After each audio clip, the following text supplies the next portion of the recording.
Halo guys, ketemu lagi dengan channel saya. Kali ini kita akan belajar bersama tentang interpretasi EKG dasar, atau bagaimana sih cara membaca EKG dengan mudah.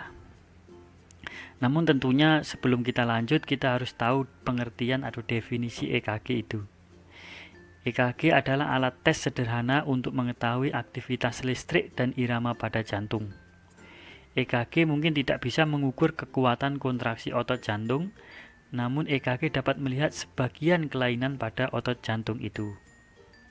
Tujuan pembelajaran adalah kita mengetahui siklus normal jantung, menilai ritme dan frekuensi, melihat gangguan irama jantung, dan penanganan kegawat daruratan EKG. Siklus irama jantung. Ya, kalau kita atau teman-teman merekam EKG atau melakukan pemeriksaan EKG, pasti tidak asing lagi dengan gelombang P, Q, R, S, T, U. Namun sebenarnya apa sih pengertiannya masing-masing itu? Gelombang P artinya adalah atrial depolarisasi atau kontraksi dari atrium. Sedangkan kompleks QRS adalah ventricular depolarisasi atau kontraksi dari ventrikular.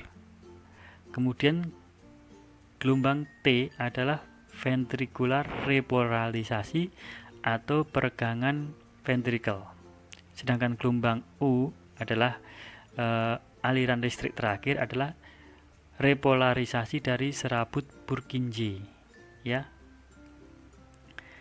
Nah, kalau kita lihat EKG itu kayak gini ya, nilai rentang normalnya ada PR interval, QRS, ST segmen, dan QT interval. Namun kita akan bahas satu-satu. Nah, sebelum kita membahas lebih dalam, kita harus tahu sumber impuls listrik jantung atau sumber listrik pada jantung. Sumber listrik pada jantung secara normal dihasilkan di SA node atau cyanoarterial node sebagai natural pacemaker yang menghasilkan impuls listrik sekitar 60 sampai 100 kali per menit. Itu mengapa orang normal heart rate-nya adalah 60 sampai 100 kali per menit, ya, karena sumber listrik utama atau SA node itu menghasilkan listrik 60 sampai 100. Nah, yang kedua adalah arterioventricular node atau AV node yang menghubungkan sistem kelistrikan dari atrium ke ventricle. AV node ini bisa menghasilkan listrik juga 40 sampai 60 kali per menit secara independen jika SA node ini tidak aktif. Nah, di samping itu juga serabut Purkinje merupakan akhir dari perjalanan impuls listrik. Serabut ini juga bisa menghasilkan impuls listrik sekitar 20 sampai 40 kali per menit, ya. Nah, ini posisi SA node, ya. Nah, SA node itu di sini, ini sumber listrik jantung kita. Kemudian AV node di sini. Kemudian serabut Purkinje di sini, ya. Di dalam otot jantung itu. Nah, normal sinus rhythm itu apa sih syaratnya? Nah, ada P wave, ya, ada gelombang P yang menandakan tadi atrial kontraksi atau depolarisasi.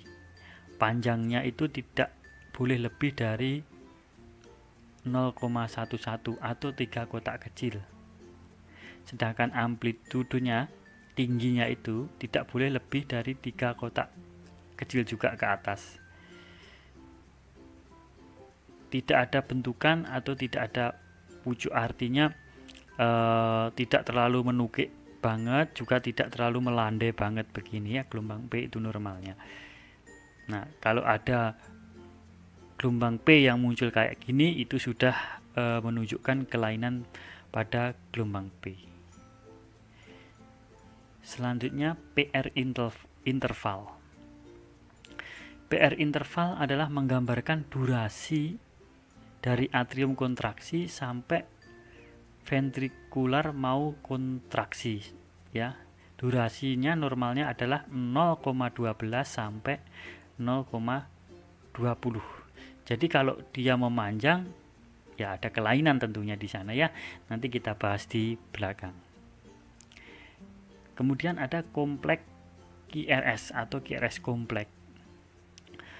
Menggambarkan kontraksi atau depolarisasi ventrikular.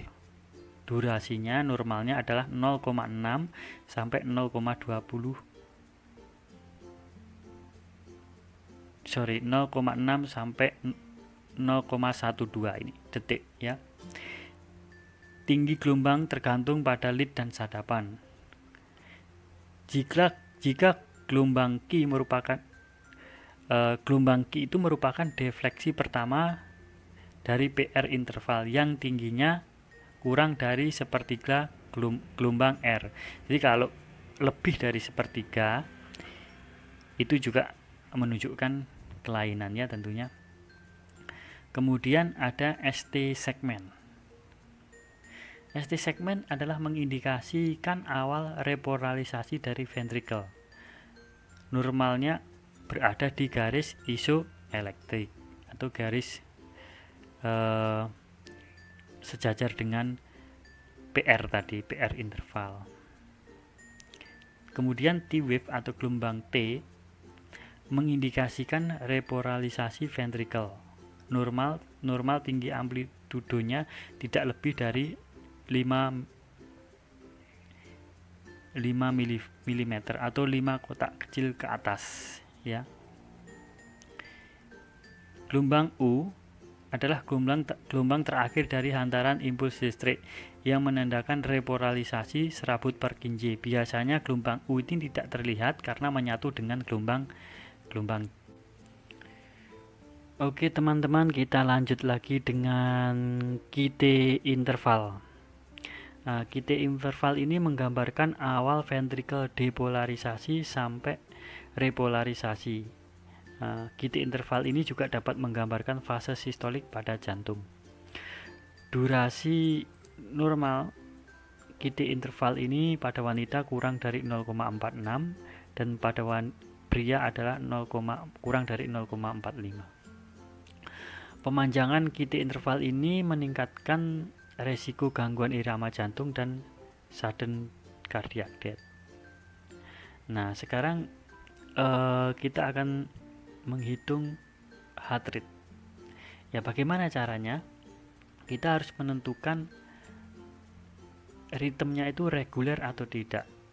Ya, kita bisa lihat jarak antara R1 ke R2 dan ke R2 ke R3 itu jaraknya sama. Maka rumusnya adalah 300 dibagi kotak besar antara R1 dan R2 itu ada berapa. Misalnya ini ada 1, 2, 3, 4, ya 300 dibagi 4. Atau pakai kotak kecil. Kalau kotak kecil ya 1500 dibagi jarak jumlah kotak kecil antara R1 ke R2 ini. Ya, itu untuk yang regular rhythm. Nah, yang irregular gimana? Yang irregular itu kita menghitung jumlah P atau kompleks PQRS dalam 30 kotak besar dikali 10. Karena 30 kotak besar itu hitungannya adalah 6 detik. Jadi 6 detik kali 10 kan dapatnya 60 detik atau 1 menit. Nah, jadi jumlah PQRS dalam 30 kotak besar itu ada berapa? Misalnya di sini ada 1, 2, 3, 4, 5, 6 ya. 6 dikali 10. Jadi heart rate-nya pas 60 ya di sini. Nah, itu menghitung heart rate. Selanjutnya kita akan menjawab atau menebak gambaran EKG itu. Nah, kita lihat contoh pertama. Ini ada gambar EKG yang saya ambil dari Google. Nah, ini heart rate normal 60 sampai 100, ritme reguler. Di R1 ke R2 ke R3 jaraknya sama. Gelombang P selalu ada sebelum QRS dan identik sama ya. Ini gelombang P identik sama dan selalu ada gelombang diikuti gelombang QRS. PR interval normal. QRS kompleks juga normal. Nah, apakah bacaan EKG ini adalah sinus ritme? Ya. Soal kedua. Ini contoh kedua. Ini heart rate-nya kurang dari 60. Ritmenya reguler, R1 ke R2 ke R3 ini sama ya. Jadi reguler. Gelombang P selalu ada dan diikuti QRS dan identik sama. Ini gelombang P, ini gelombang P, gelombang P dan identik sama. PR interval normal, QRS kompleks juga normal. Gelombang apakah ini? Sinus apakah ini? Adalah sinus bradikardi. Nah, selanjutnya heart rate di atas 100, ritme reguler. Gelombang P selalu ada. Ini ada, ini ada, ini reguler, jarak antara R1 ke R2 ke R2 ke R3 ini sama, itu reguler. Kemudian PR interval normal ya, kurang dari 0,20. Kemudian QRS kompleks juga normal. Sinus apakah ini? Adalah sinus tachikardi. Nah, ini kita lihat heart rate 60 sampai 100, ritmenya antara R1 ke R2 ke R3 ke R4. Ini reguler atau tidak? Ya, ini jaraknya berbeda-beda ya teman-teman. Jadi ini dikatakan irreguler. Gelombang P apakah ada? Ada terus. Ini gelombang P selalu ada dan identik sama, selalu diikuti gelombang QRS. PR interval normal, QRS kompleks normal. Nah, terus ini namanya sinus aritmia. Nah, selanjutnya heart rate normal. Ini range normalnya. Ritme reguler, R1 ke R2 ke R3 ini jaraknya sama. Namun teman-teman, ini ada yang aneh. Jadi ada gelombang P dan kompleks QRS yang hilang. Jadi satu gelombang P QRS ada yang hilang. Jadi satu kompleks ini hilang. PR interval sama atau normal. QRS kompleksnya ada gelombang P dan QRS kompleks yang hilang. Sinus apakah ini? Adalah sinus exit block teman-teman. Jadi kalau exit block itu satu paket nih, PQRS dia hilang ya.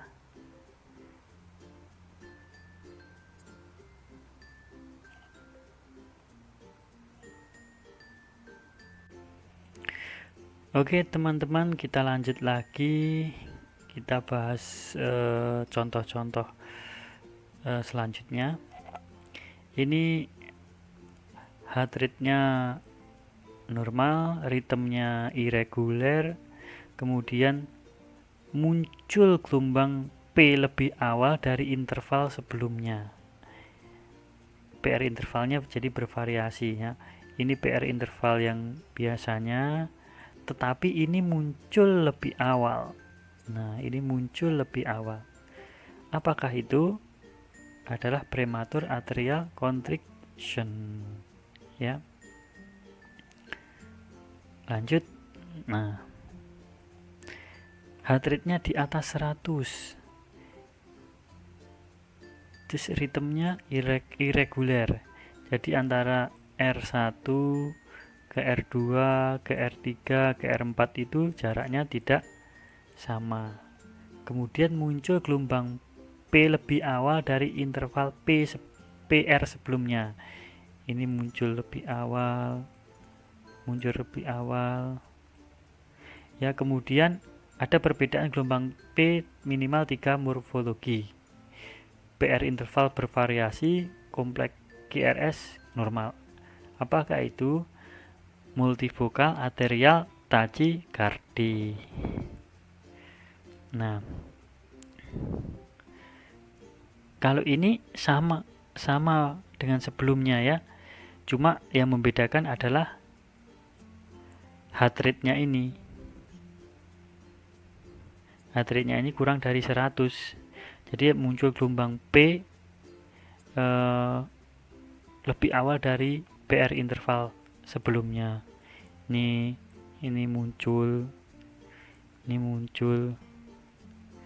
ini berbeda ya. Apakah itu adalah wandering arterial pacemaker? Nah, ini tidak asing lagi ya teman-teman. Ini heart rate-nya 60 sampai 100. Jika lebih dari 100 disebut rapid AF atau atrial fibrillation. Ritmenya irreguler, gelombang P tidak bisa diidentifikasi ya. Irreguler. PR intervalnya juga nggak bisa. Ini nggak bisa diidentifikasi juga ya. Namanya atrial fibrilasi. Kemudian yang ini heart rate-nya tergantung ritmenya, bisa normal, bisa lebih cepat, bisa lebih lambat ya. Kemudian ritmenya bisa reguler, bisa tidak. Terus gelombang P muncul bergergaji kayak mata gergaji nih ya. Nah, gelombang P konsisten setiap 2 atau 3 gelombang P diikuti gelombang QRS. Nah, ini adalah atrial flutter. Lanjut.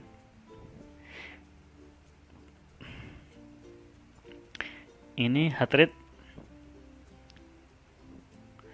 tergantung ritmenya, bisa reguler bisa tidak, ada selalu didahului gelombang peser. Ini gelombang P selalu didahului gelombang peser. Ini gelombang peser ya teman-teman, yang seperti jarum ini. Nah, ini juga ini kompleks QRS juga selalu didahului gelombang didahului peser. Ini namanya arterial dan ventricular peser ya. Ini gelombang pressure. Jadi tergantung di mana. Kalau di depan atrium atau gelombang P ini arterial pressure. Kalau di depan gelombang QRS ini ventricular pressure. Nah, ini kita AV block derajat 1. Jawabannya sudah duluan muncul teman-teman. Jadi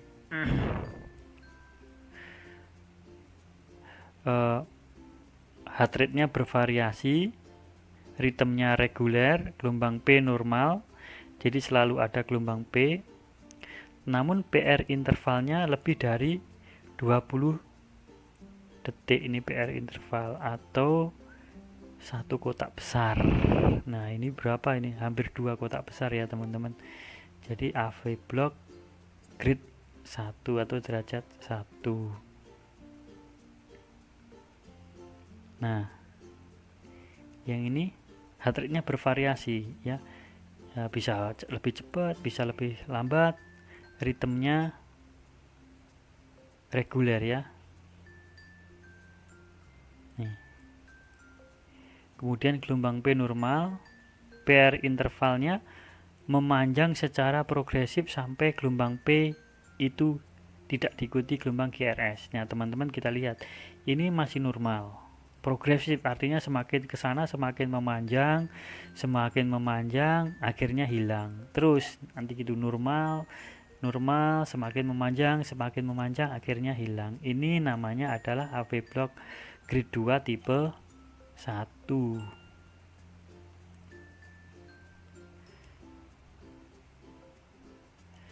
Nah, heart rate yang ini heart rate bervariasi, reguler, normal, ada P wave yang gelombang P yang tidak diikuti gelombang GRS, normal atau konsisten PR intervalnya. Jadi yang menjadi kunci ini normal atau konsisten, namun ada gelombang P yang tidak diikuti gelombang GRS. Ya ini. Nih. Nah, bedanya sama exit block tadi apa? Nah, kalau ini adalah AV block grade 2 tipe 2. Kalau exit block yang kita terangkan di atas tadi nggak ada gelombang P, jadi gelombang P GRS-nya hilang. Kalau ini cuma GRS-nya yang hilang. Oke, teman-teman, kita mulai lagi. Nah, ini sudah gampang ini. Kuncinya di mana? Ini heart rate bervariasi, reguler. Jadi gelombang P perbandingan gelombang P yang diikuti GRS dengan gelombang P tanpa GRS adalah 2:1. Ini ada PGRS, PR interval normal dan konsisten. Namun ada GRS yang hilang di sini. Artinya adalah AV block tipe 2:1. Ini sudah kelihatan jelas ya. Nah, ini teman-teman. Heart rate kalau dari arterial dia 60 sampai 100, kalau dari junctional atau dari AV node 40 sampai 60, kalau dari ventrikular bisa kurang dari 40, tergantung dari sumber listriknya di mana. Kan sumber listrik tadi ada 3 di jantung ya, dari artery SA node, AV node, dan serabut Purkinje. Ya, tergantung sumber listriknya dari mana ini ya. Kemudian ritmenya reguler, gelombang P normal tadi tapi tidak ada hubungannya dengan gelombang GRS. Nah, ini ada gelombang P GRS, namun ada gelombang P yang tidak selalu diikuti GRS ya. Ini juga ya. Dan sangat memanjang. Nah, kompleks GRS-nya bisa normal, biasanya kalau listrik dari SA node dia normal kayak gini.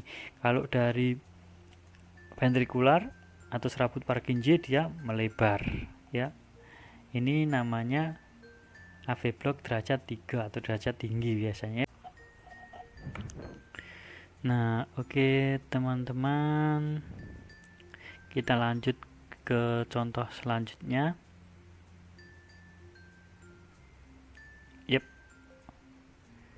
Nah, heart rate ini tergantung ritmenya ya, bisa cepat, bisa lambat. Kemudian ritmenya reguler kecuali pada prematur beat. Nah, kemudian gelombang P bisa terbalik atau tidak ada pada beat yang prematur. Kemudian PR interval normal, namun pada beat yang prematur kurang dari 0,12 atau tidak ada. Kemudian kompleks GRS normal ya. Nah, ini teman-teman tidak ada gelombang P-nya, sementara ini ada PGRST, itu ada PGRS, cuma ini aja yang tidak ada. Apakah itu prematur junctional contraction ya. Jadi kalau nggak ada gelombang P itu namanya junctional atau P-nya terbalik ya.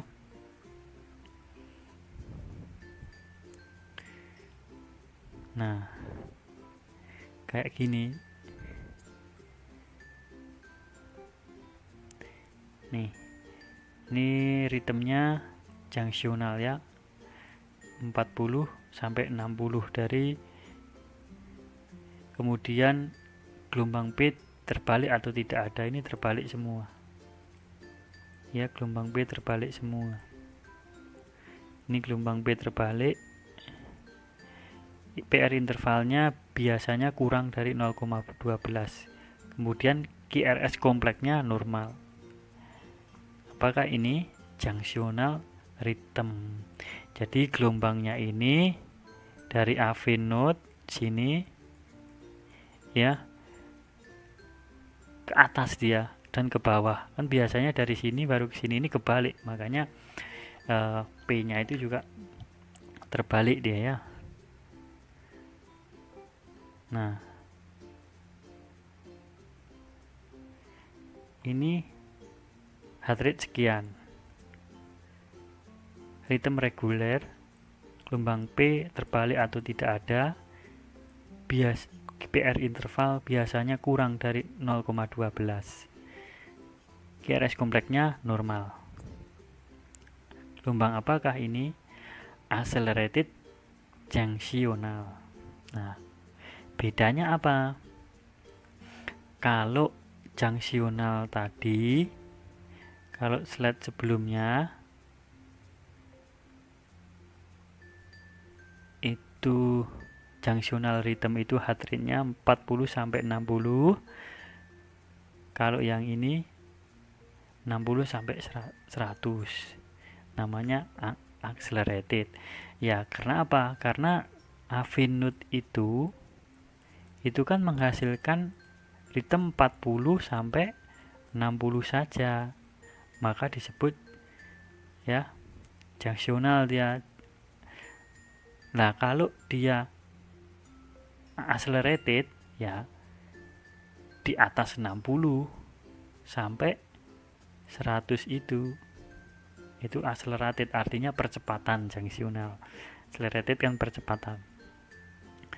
Nah, kalau ini heart rate-nya di atas 100, kemudian gelombang P tidak ada atau terbalik, apa ini? Ya tachikardi junctional. Karena kalau di atas 100 itu adalah tachikardi, karena gelombang P-nya tidak ada, ini namanya junctional. Nah, ini sudah dijawab ya. Ini adalah PVC ya, premature ventricular contraction ya. Jadi heart rate-nya tergantung dari ritme, bisa cepat bisa lambat. Ritmenya reguler, gelombang P absen pada beat PVC. Ini kan nggak ada gelombang P-nya nih. Nah, nggak ada gelombang P-nya. Kompleks QRS-nya melebar dia lebih dari 0,12 detik, namanya premature ventricular contraction. Nah, PVC ini bisa macam-macam. Ada yang bigimini itu setiap PVC normal, Nah, kalau trigimini PVC normal, PVC lagi. Kalau R on T, nah Q R di sini kemudian jadi T itu jadi tertutup jadi 1. Kemudian yang ini, nah heart rate 20 sampai 40. Tadi sudah saya sebutkan yang menghasilkan sumber listrik 20 sampai 40 itu dari mana? Dari serabut Purkinje, namanya idioventrikuler. Karena kan serabut Purkinje letaknya di bawah, jadi nggak ke atas dia listriknya, langsung ke ventricle saja. Makanya dia sangat lemah dan kompleks QRS-nya lebih dari 0,12. PR interval tidak ada, gelombang P tidak ada ya. Karena listriknya dari serabut Purkinje dan sangat lemah sehingga tidak kuat ke atas dia. Beda kalau junctional ya.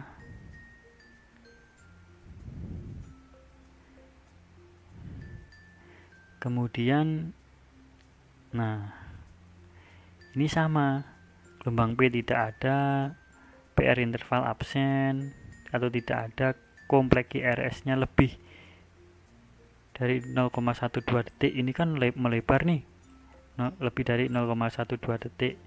ritmenya reguler. Kalau heart rate-nya 40 sampai 100 apa namanya ya?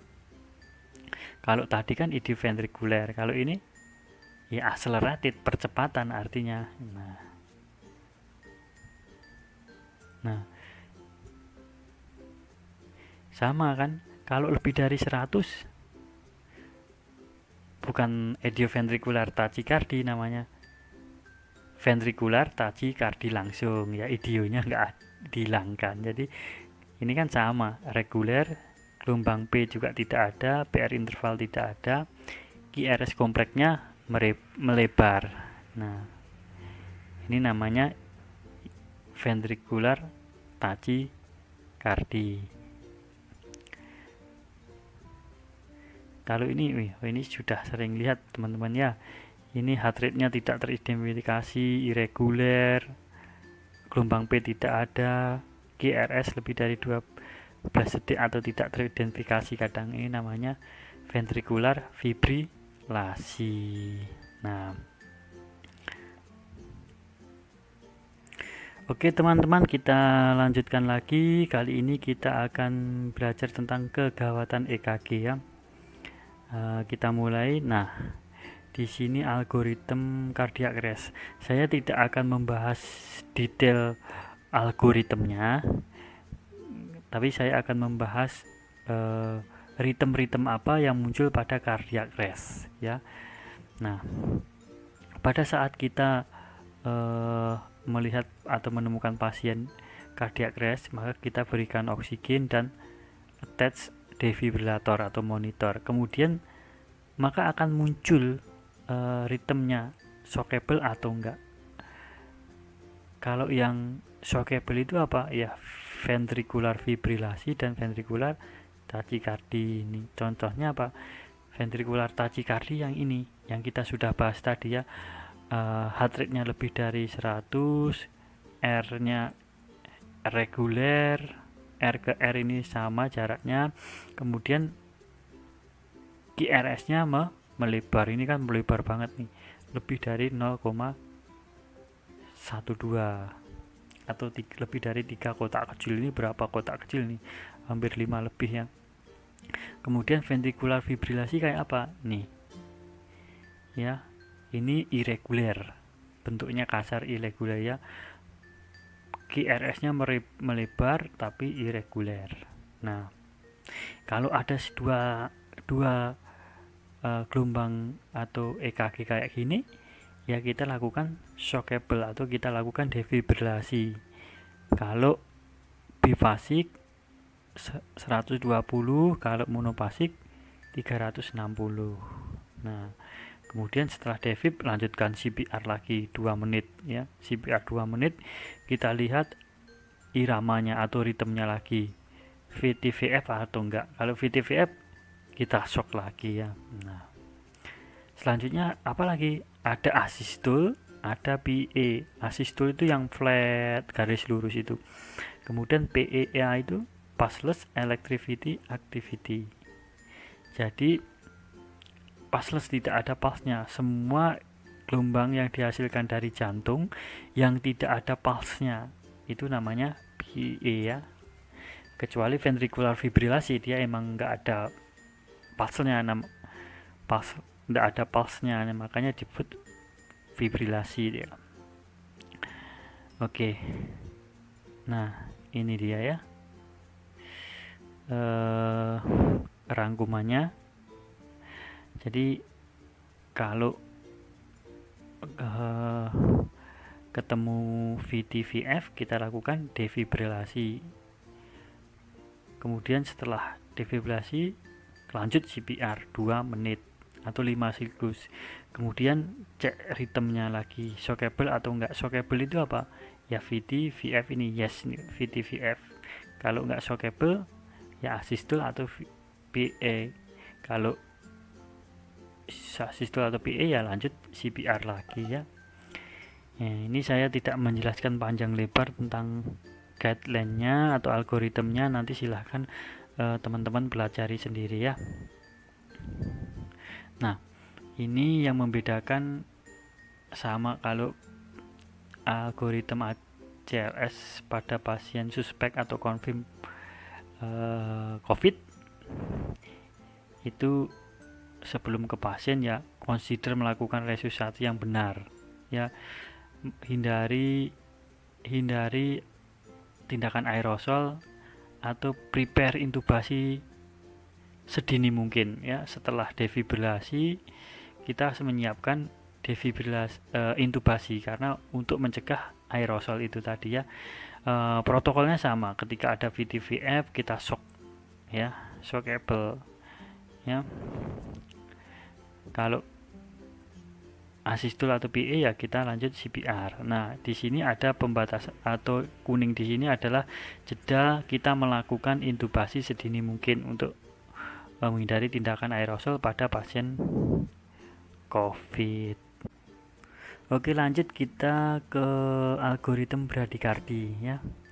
Nah, cara melihat bradikardi ya kita lihat dari EKG-nya dulu ya teman-teman. Dari rumus biasanya nanti kita lihat hitung heart rate-nya dulu. Jadi menghitung heart rate itu kalau dia reguler, ini reguler kan, jarak antara R1 ke R2 itu sama ya. R1 ke R2 ke R3 sama. Nah, kalau reguler kita menghitung heart rate-nya tinggal 300 bagi di kotak besar dari R1 ke R2 ini.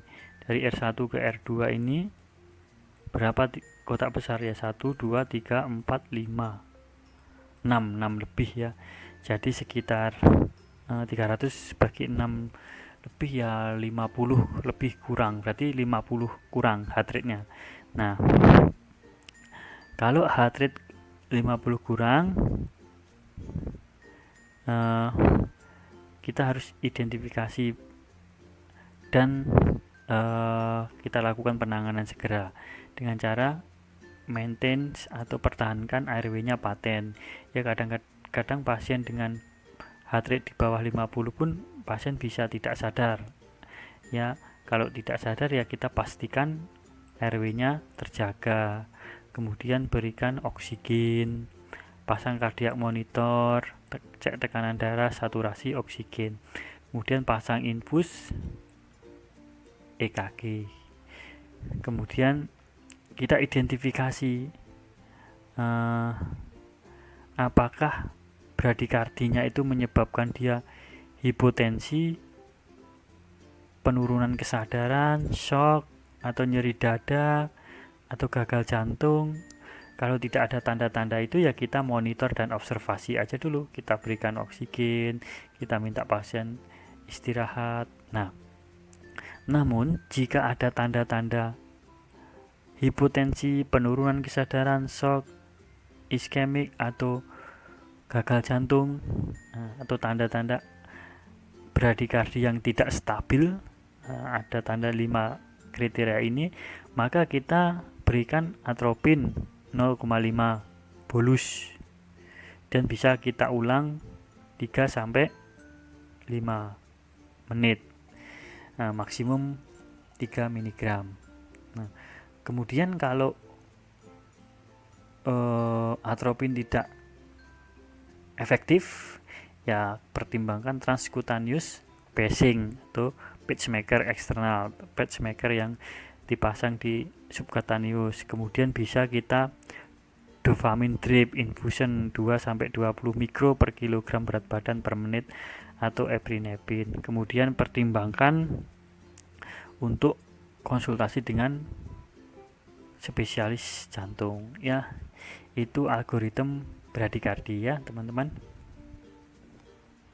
Oke teman-teman, kita lanjutkan ke algoritma tachycardy with pulse algorithm ya. Jadi tachycardy dengan pulse ya. Biasanya tachycardy itu kan heart rate lebih dari 100. Nah, kalau lebih dari 150 namanya tachyarrhythmia. Kalau melihat pasien atau menerima pasien kayak gitu, apa yang kita lakukan ya? Maintain patent airway, jadi jalan nafasnya harus paten ya. Karena ada beberapa pasien yang heart rate segini pasien tidak sadar ya. Kemudian bantu pernafasan jika dibutuhkan, kemudian kasih oksigen, pasang kardiak monitor dan tekanan darah serta saturasi oksigen. Kemudian kita identifikasi apakah pasien ini stabil atau tidak. Nah, stabil atau tidak itu kita lihat dari apa? Apakah dia hipotensi, apakah dia penurunan status kesadaran, apakah dia ada tanda shock, apakah dia ada tanda-tanda iskemik jantung atau gagal jantung. Nah, kalau ada tanda-tanda hipotensi, penurunan kesadaran dan sebagainya itu tidak stabil, maka langsung dilakukan kardioversi atau synchronized kardioversi. Tapi sebelumnya kita harus pertimbangan untuk diberikan sedasi ya, karena kalau pasien masih sadar tidak diberikan sedasi itu akan sangat sakit karena diberikan listrik. Kalau pasiennya neurokompleks, consider diberikan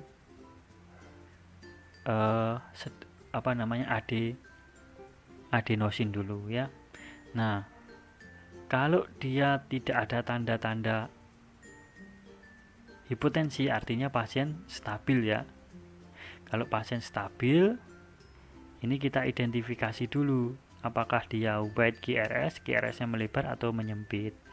Nah, QRS menyempit itu apa? Nih, ini SVT. Kita belum bahas ya, tadi lupa. Nah, SVT itu apa? Kita lihat heart rate-nya. Ini reguler ya, iramanya reguler, sama. Kemudian heart rate-nya 300 bagi berapa nih? 1. Lebih dikit ya, 200 lebih heart rate-nya ini. Kemudian P-nya nggak ada, PR intervalnya juga nggak ada sih, otomatis. Kemudian T-nya ada. Jadi ini supraventricular tachycardia reguler. Kemudian yang selanjutnya ini irregular, yang narrow irregular itu ada atrial fibrilasi. Kan Bapak teman-teman bisa lihat semua. Ini jaraknya irregular ya, QRS menyempit dan irregular. Nah, ini penanganannya apa? Kalau pasiennya stabil, pasang IV akses, EKG dulu, berikan adenosin if reguler monomorfik ya, ini adenosin reguler dia. Kemudian consider berikan anti aritmia dan konsultasi ke yang lebih expert di sini kardiologi. Nah, penata laksanaan yang wide QRS, yang QRS melebar, ini kan melebar dia. Juga dibagi dua, reguler dan irregular. Nah, ini kan reguler, R ke R ini sama ya. Ini irregular. Apa tindakannya kalau pasiennya stabil? IV akses, EKG, vagal manuver, kemudian pertimbangkan adenosin, dikasih beta blocker dan consider untuk konsul ke kardiologi ya. Nah, ini teman-teman dosis synchronize ketika pasien tidak stabil tadi, kita kasih synchronize. Kalau narrow itu menyempit, nah ini menyempit, ini juga menyempit. Reguler itu heart rate-nya R ke R1 itu sama ya, ini SVT ini dosisnya 50 sampai 100. Kalau irregular ya, ini dosisnya 120 sampai 200. Kalau wide reguler, yang wide itu melebar, reguler ini dosisnya 100, dimulai dari 100. Nah, wide irregular ini kayak Torsades de Pointes, ini nggak pakai kardioversi lagi, harus pakai defibrilasi. Kardioversi tidak mempan. Nah, ini dosis pemberian adenosin ya teman-teman, 6 mg dosis pertama, kemudian diulang 12 ya. Kemudian amiodaron dosis pertama 150 ya, ini jika dibutuhkan pada VT yang berulang. Ada anti aritmia, silahkan teman-teman baca sendiri ya. Oke teman-teman, kita lanjut lagi ke algoritma akut corona syndrome. Nah, di sini ada beberapa skenario. Jadi pasien di pre-hospital atau di luar rumah sakit yang biasanya para medis berperan di sana dan di ruang emergensi ya. Nah, di area pre-hospital, maka tim paramedis itu ketika dia menemukan pasien dengan akut coronary syndrome, dia maka penanganan pertama adalah berikan aspirin, oksigen, EKG, dan jangan lupa mengaktifasi cath lab di rumah sakit, artinya menelpon rumah sakit untuk segera mengaktifasi cath lab karena ini menentukan treatment selanjutnya. Kemudian kontrol nyeri. Nah, ketika setting di emergency juga sama, berikan oksigen, aspirin, kontrol nyeri, dan nitro sublingual ya, atau nitro spray. Tapi ini juga tergantung lokasi infak dan riwayat penggunaan obat serta tekanan darah pada saat itu ya. Kemudian selanjutnya dilakukan pemeriksaan fisik, tanda-tanda vital, cardiac marker, EKG, X-ray. Nah, dari EKG ini kita akan melihat ya jika ST elevasi atau myocard infarct. Nah, maka di sini ada penanganan atau kriteria lebih lanjut. Jika onsetnya kurang dari 12 jam, maka pasien akan dilakukan PCA. Jika lebih dari 12 jam, ya mungkin ada treatment lain, dikasih obat-obat sejenis heparin dan lainnya. Ini tergantung yang expert atau spesialis kardiologi. Namun yang saya terangkan tadi adalah sekilas gambaran atau penanganan pertama pada akut coronary syndrome ya. Nah, selanjutnya kita melihat manifestasi EKG untuk menilai infark itu. Jika EKG itu ST depresi, itu artinya myocard ischemia atau artinya penurunan suplai atau demand. Kalau ST elevasi ya myocard injury reversible, artinya baru, atau temporary atau partial occlusion. Kalau segmen Q patologis yaitu infak lama. Nah, untuk menentukan lokasi infak itu tergantung dari leadnya ya. Kita lihat kalau inferior itu 23 AVF itu yang kena right arterial coroner, posterior V7 V9, anteroseptal V1 V2, anteroapikal V3 V4, anterolateral V5 V6 A1 dan AVL. Nah, ini kira-kira lokasi dari arteri corona yang kena ya. Jadi kalau melihat menentukan infak di mana, harus melihat EKG secara utuh ya. Oke teman-teman, sekian dan terima kasih, semoga bermanfaat ilmunya, dan silahkan kasih masukan dan saran, dan jangan lupa subscribe. Terima kasih.